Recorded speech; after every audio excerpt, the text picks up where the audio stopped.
जय सिया राम। दुर्गम का जगत के जेते सुगम अनुग्रह तुम्हारे तेते। यानी हनुमान जी ऐसे साक्षात देवता हैं जिनकी कृपा से, जिनकी आराधना से संसार के सभी दुर्गम से दुर्गम कार्य भी सुगम होने लगते हैं, आसान होने लगते हैं और मनुष्य की समस्त मनोकामनाएं पूर्ण हो जाती हैं। हमारे सामने उपस्थित हैं पंडित देवमन पांडे जी। स्वागत है आपका पंडित जी। राम राम। राम राम। पंडित जी, सबसे पहले हम हनुमान जी के महिमा के बारे में जानना चाहेंगे। जैसा कि हमने कहा कि हनुमान जी की पूजा आराधना करने के बाद मनुष्य की जो समस्त मनोकामनाएं हैं पूर्ण हो जाती हैं, क्या कहना चाहेंगे आप? देखिए, राम भक्त हनुमान जी की कृपा सब पर हमेशा बनी रहे, यही कामना करते हैं सबसे पहले जी। राम भक्त हनुमान जी की महिमा ऐसी है कि देखिए, सबसे पहले इनको प्रसन्न करने के लिए सिंदूर, चमेली का तेल, ये हर शनिवार हर मंगलवार को श्रृंगार करना चाहिए। जिनको हनुमान जी की कृपा पाने हैं उसमें सुंदरकांड का पाठ है, बजरंग बाण, हनुमान अष्टक, हनुमान बाहुक, हनुमान चालीसा, जितना हो सके इनके निमित्त पाठ करने चाहिए अगर इनकी कृपा पानी है तो। हनुमान जी को प्रसन्न करने के लिए बहुत कठिन कोई उपाय नहीं है, सब सरल उपाय है। जी हाँ, जी हाँ। एक श्रद्धा भाव से जो भी है, एक भोग लगाना है। मंगलवार को हनुमान जी को बूंदी का भोग अत्यधिक प्रिय है, बूंदी के लड्डू, हनुमान जी को गुलाब की माला अर्पित करना चाहिए और उनसे पहले राम जी की आराधना करना चाहिए कृपा पाने के लिए। यही है एक सरल उपाय। और इस मंदिर में 1 फरवरी 2010 को हम आए थे। अच्छा। 2006 का ये मंदिर है। 28 अक्टूबर 2006 को ये मंदिर की स्थापना हुई थी। 1 फरवरी 2010 को हम यहाँ आए थे। इस बीच में जो 10-11 साल का हमारा अनुभव है, तो ऐसा अनेकों बार महसूस किया गया कि जब कोई परिस्थिति विपरीत होती हैं तो अगर हनुमान जी की आराधना जो भी भक्त करते हैं या हम करते हैं तो उसमें सफलता जरूर मिली है। एक साक्षात मतलब है दक्षिण मुखी हनुमान जी हैं। ये पंचमुखी हैं। अच्छा। नरसिंह, गरुण, वराह, अश्व, हनुमान, ये पंचमुखी हनुमान जी के अवतार हैं। और इनमें कृपा पाने के लिए जितना अत्यधिक हो राम नाम का जप हो बहुत अच्छा है। यही है। जी जी। अच्छा पंडित जी, बहुत सारे ऐसे भक्त हैं जो चाहते हैं कि हनुमान जी की आराधना घर पे करें, तो आपने तो कुछ उपाय बताए कि चमेली के तेल में आप चोला चढ़ा सकते हैं, गुलाब की माला अर्पित कर सकते हैं। कोई भक्त अगर चाहता है कि घर में नियमित हनुमान जी की पूजा आराधना करे तो किन किन नियमों का पालन करे, किस प्रकार से शुरुआत करे, कैसी तस्वीर लगाए हनुमान जी की, ये भी थोड़ा कृपा करके बताएं। हनुमान जी की देखिए, पंचमुखी हनुमान जी को वैसे कहते हैं, कुछ शास्त्रों में है, कुछ में तो बिल्कुल मैं प्रमाणित के साथ तो नहीं बोल सकता इस चीज़ के लिए, पर कुछ चीज़ के लिए मैं ये प्रमाणित के साथ बोल सकता हूँ कि पंचमुखी हनुमान जी की तस्वीर जो मूर्ति है, तो मूर्ति का विधान ये है कि 11 इंच से बड़ी मूर्ति अपने घर में नहीं रखनी चाहिए। अगर 11 इंच से बड़ी मूर्ति है तो उसकी स्थापना अनिवार्य हो जाती है और घर में उतना शुद्धता नहीं हो पाती, इसलिए घर में स्थापना नहीं करते लोग। दूसरी बात यह है कि अगर तस्वीर लगाना है मंदिर में तो एक मुखी हनुमान जी जैसे होते हैं उन्हीं की लगाना चाहिए। पंचमुखी हनुमान जी की तस्वीर गेट के बाहर लगानी चाहिए। अच्छा, दरवाजे के, मुख्य दरवाजे के बाहर लगा सकते हैं। अच्छा। वो बहुत फलदायी होती है। उसके बाद निमित्त चमेली के तेल का भी दीपक जला के अगर 5 बार 7 बार नहीं हो सकता तो 1 बार डेली हनुमान चालीसा भी पढ़ी जाती जा सके तो बहुत अच्छा होता है। घर में एक सुख शांति प्रदान होती है और ये जो हमारे भौतिक बाधाएं होती हैं वो दूर दूर तक अगर हनुमान जी की आराधना कर रहा व्यक्ति तो उसके घर में नहीं प्रवेश कर पाएगा। भौतिक बाधाएं काफ़ी है, किसी को आर्थिक अभाव है, हाँ। कुछ लोग गृह क्लेश से परेशान हैं, कुछ लोगों के जीवन में सफलता नहीं मिल रही, रोज़गार नहीं मिल रहा, तो ये सब इन सब जो मनोकामना है इसकी पूर्ति के लिए आपने कहा कि एक मुखी हनुमान जी, हाँ। और ख़ास करके जो हमने सुना है कि अभय वरदान देते हुए जो हनुमान जी की मूर्ति है वहाँ पे लगाएं, यानी अपने घर में स्थापित करें, हाँ। और वहाँ पे घी का दीपक जला लें और उसके बाद आपने कहा कि 3 बार 7 बार या उससे ज़्यादा 5 बार अच्छा आप हनुमान चालीसा का पाठ करें। और प्रसाद में आपने शुरू में कहा कि बूंदी का प्रसाद चढ़ा दें, हाँ। वो जी। बहुत अच्छा होता है। तो हनुमान जी को बूंदी बहुत प्रिय है ना। जी जी जी हाँ। जी, तो वो प्रसाद चढ़ाएं। अच्छा पंडित जी, किसी की विशेष कामना हो, जैसे कि हमने जिक्र किया, किसी के जीवन में कई तरह की बाधा आ रही हो, रुकावट आ रही हो, अलग अलग समस्याएं आ रही हो, मतलब कोई भी उसका काम बन ही ना रहा हो, तो कोई आप अनुष्ठान, कोई ऐसे पूजा हनुमान जी के बारे में बताना चाहेंगे? बिल्कुल। उसमें जैसे 21 पाठ कोई मन में धारण कर ले, 31 कर ले। 31 पाठ अगर हनुमान जी का पाठ करके वो निमित्त डेली 21 दिन तक अपने ब्रह्मचर्य का पालन करके करता है तो निश्चित तौर पर उसकी मनोकामना पूर्ण होगी। किस प्रकार से करें, थोड़ा विस्तार से बताएं कि कोई कैसे इसको किया जाए?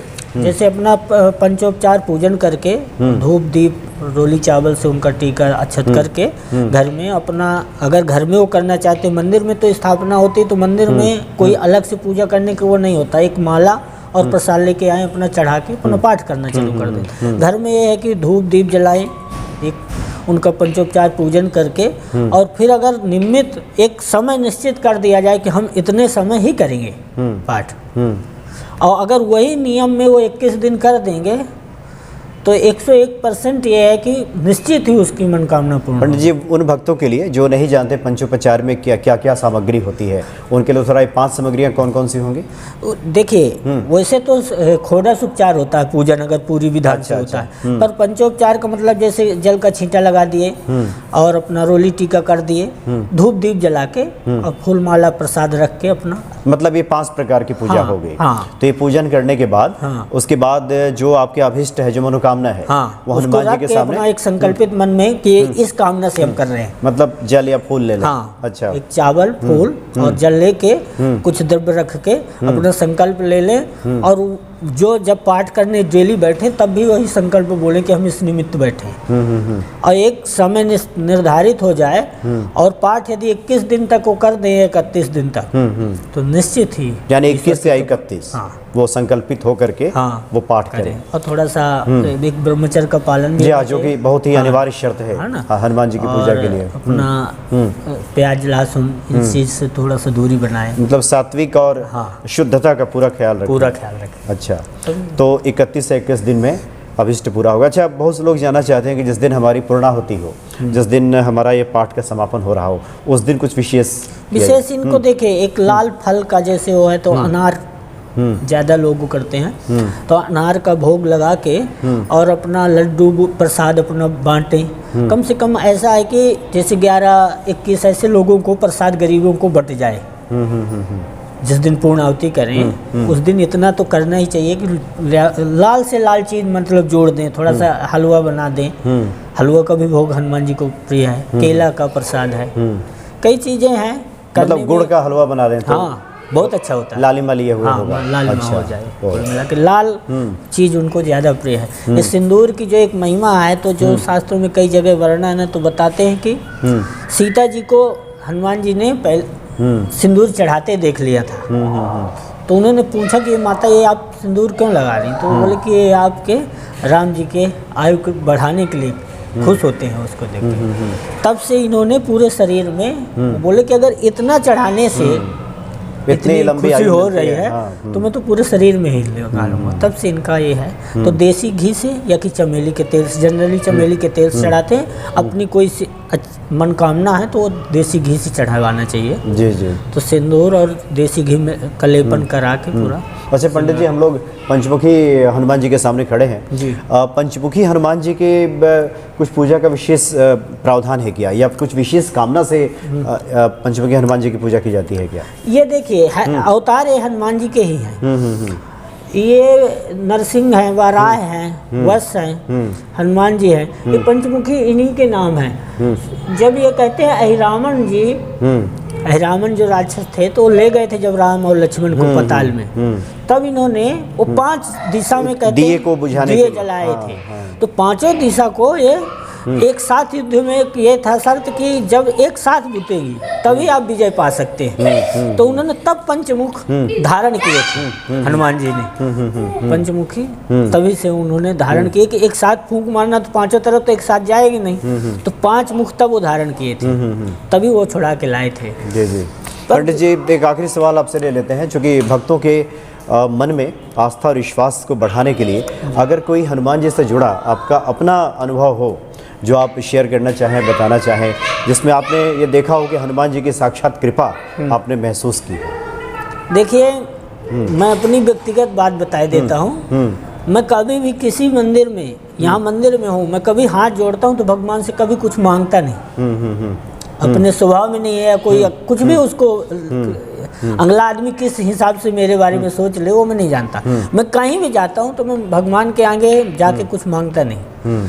एक बार मैं अपने जीवन में कुछ यही था तो कुछ ऐसी बातें थी, तो मैंने प्रत्यक्ष जो एक प्रमाण लिया, तो मैंने लगभग आज से 6-7 साल पहले की घटना है और ज़्यादा हो गई होगी। तो यहाँ ऐसा कुछ वातावरण बना हुआ था, तो मैंने हनुमान जी के आगे जोत जला के, और मंगलवार का ही दिन था, नवरात्रों का चौथा या 5वां नवरात्रा था, बहुत मन व्यथित था मेरा। तब मैंने हनुमान जी से कुछ मांगा, तो मेरे को आप विश्वास न करेंगे 10 मिनट में ऐसा महसूस हुआ कि माने ये जो प्रश्न है उसका उत्तर मिल जाएगा, परेशान होने की ज़रूरत नहीं, ऐसा मेरे को गूंजने लगी आवाज़। तब ये छोटा मंदिर था। तो मैंने वहीं हनुमान जी के सामने जोत जला के ये प्रार्थना की। अब मैं पाठ पूरा नहीं कर पाया था, सुंदरकांड में पढ़ना चालू किया तो आधा ही पाठ हो पाया था, तो मेरे को महसूस होने लगा कि मतलब जिस कामना से मैं बैठा हूँ वो आज सिद्ध हो जाएगा। भगवान ने प्रत्यक्ष 10-15 मिनट के बाद रिजल्ट दे दिया था मेरे को। अब इससे बड़ा अनुभव कई बार ऐसा महसूस हो कि जो लोग हैं अपना करते हैं निमित्त, तो उनका भगवान की कृपा से, राम जी की भक्त हैं हनुमान जी, राम जी की कृपा होती है। तो एक मैसेज आप उन लोगों को देना चाहेंगे जो लोग पूजा करते हैं लेकिन बहुत जल्दी थोड़ा घबराने लगते हैं, कहते हैं कि मेरा काम नहीं हो रहा, मनोकामना पूरी नहीं हो रही, ऐसे लोगों को कुछ मैसेज देना चाहेंगे? देखिए, हम अपराध कर रहे हैं कोई चीज़ का, मान लीजिए, तो एक दिन में न तो सोचते, अब जब भगवान में एक विश्वास तो होना चाहिए, विश्वास तो सबसे प्रथम है। अगर विश्वास है तो मेरा मानना है कि ईश्वर कहीं ना कहीं सफलता आपको जरूर देगा। समय चाहे जो लगे पर आपको रिजल्ट सही ही मिलेगा। हमें आपको हो सकता है कि उस रिजल्ट में लगे कि शायद हमारे अनुकूल नहीं आया, पर भगवान वही करेगा जो उचित होगा। जी हाँ जी, बिल्कुल सही कहा आपने पंडित जी। और गोस्वामी तुलसीदास जी ने हनुमान चालीसा में लिखा भी है कि जो यह पढ़े हनुमान चालीसा हो सिद्धि साखी गौरीशा, यानी भगवान शिव और पार्वती शिव अवतारी हैं, उसके साक्षी हैं, उसमें कुछ है नहीं। जी जी जी, शंकर जी के अवतारी हैं। जी जी जी। आप कोई आखिर में कोई आप मंत्र या कोई चौपाई आपको हनुमान जी को अगर सस्वर ध्यान आ रहा हो तो हम चाहेंगे कि एक बार जरा। अतुलित बलधामं हेम शैलाबदेहं धनुज बन कृशानं ज्ञानिनामं ग्रमण्डं सकल गुण निधानं वानराणां देशं रघुपति प्रिय भक्तं वाति जातं नमामि। आपदं हरतारं दातारं सर्वसंपदां लोकाभिरामं श्रीरामं भ्यो भ्यो नमामहम्। राम जी की कृपा होनी चाहिए जी, सबसे यही मनोकामना करते हैं। और ईश्वर की जो एक सेवा मिली हुई है, इसके साथ में यही प्रार्थना करते हैं कि ईश्वर विश्व में सबके ऊपर अपनी कृपा बनाए रखें। और आस्था अगर है हमारी तो हमारी मनोकामना पूर्ण होगी, ये मैं दावे के साथ बोल सकता हूँ। जी जी, चलिए बहुत बहुत धन्यवाद आपका पंडित जी, आपने काफ़ी अच्छी जानकारी दी। हम समझते हैं कि इस जानकारी से निश्चित तौर पे भक्तों के मन में हनुमान जी के प्रति वो अनुराग और प्रेम बढ़ेगा। बहुत बहुत धन्यवाद। जय सिया राम। जय सिया राम। जय सिया।